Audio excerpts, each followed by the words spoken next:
into another phase of preparing a store-bought frozen pizza, which is plain cheese, into a gourmet pizza in the COVID by adding a few wonderful ingredients to this. It's quite simple, but it makes a big difference for you and your friends and family. Okay, the most important thing here is read the instructions and follow them pretty much to the T. The people that own this company have tested their products over and over again to make sure that everything was right for their customers. So if you follow the instructions, you're gonna make a perfect pizza. Okay, let's see what we got in the fridge to add to the pizza. Oh, look at that, beautiful gold bell pepper. I've actually got one here. I'm gonna use this. Peppers are beautiful. Yesterday we made the pizza with tomato. I think we'll give another tomato. I've got nice tomatoes in the fridge. So let's get them out. You can add whatever you want, whatever suits your taste. But please, I recommend no meat, no fish, and no eggs. Okay, so I'm gonna open this up here quick. Let's get this going. And let's get the oven going right away, preheating. So once again, in this episode, we're putting on oregano. Quite a bit of it, actually. You can see, look, bring it in close there. Now, normally I don't like to do that because I find oregano is a very, strong flavor. But when you taste the pizza after you've cooked it, you'll notice even this much oregano kind of doesn't really stand out in the flavor spectrum of the pizza. Okay, so here we go. Let's get this there off here. Place that off. Move along quickly here. We're growing our own for now. We're still buying these. This is ripe. I'm going to do an entire tomato. I find one tomato does cover the pizza pretty much. And we'll do it like this. See? Look how beautiful that is. Look how nice that's looking. Extra cheese. Everybody likes extra cheese, but there's enough. Just going to pour the olive oil in the center again because it does spread out beautifully across the pizza. Some people put on the olive oil after it's cooked. I do it at the beginning because I like it that way. Let's do some salt. This is Himalaya pink salt. If I can get some out. Okay, there we go. Okay, oh,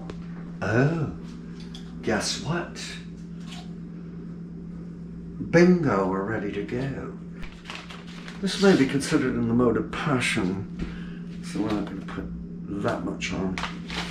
Okay, hold on. Okay, there we go. It does, chilies are good for you. Back to Eden, the spice book. Cayenne pepper is one of the best spices for purification. So, this is going to be quite a beautiful pizza. Now, if you look here, excuse me, 24 minutes. Well, let's take a look here. 24 to 26 for directly in the middle oven rack, or 21 to 22. You know what I'm going to do? Let's go for 23. Right on, brother. Okay, so here we go. And guess what? In 23 minutes, perfectly cooked. Let's slice it up, and then we're going to offer a piece to our deities like we do. We offer all of our food here to God and ask Him to bless it for us so we can have a spiritual dinner. Here we go. I'll get this here. There we are. Look how beautiful that looks, eh? Like we do. There, look at that.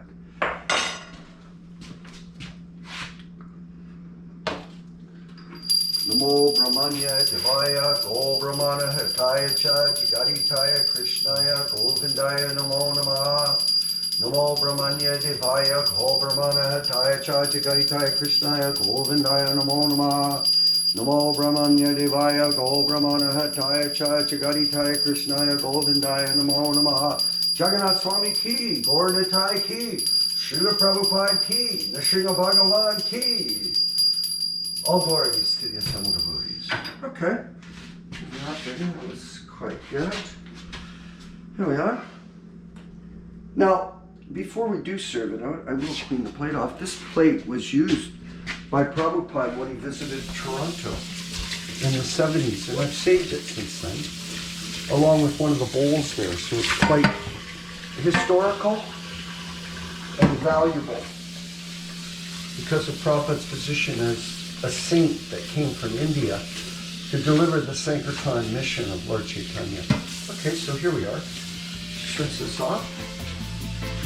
Put this back in place. We have. So.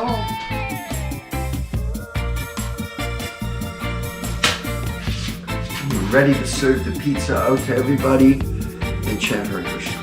Thank you.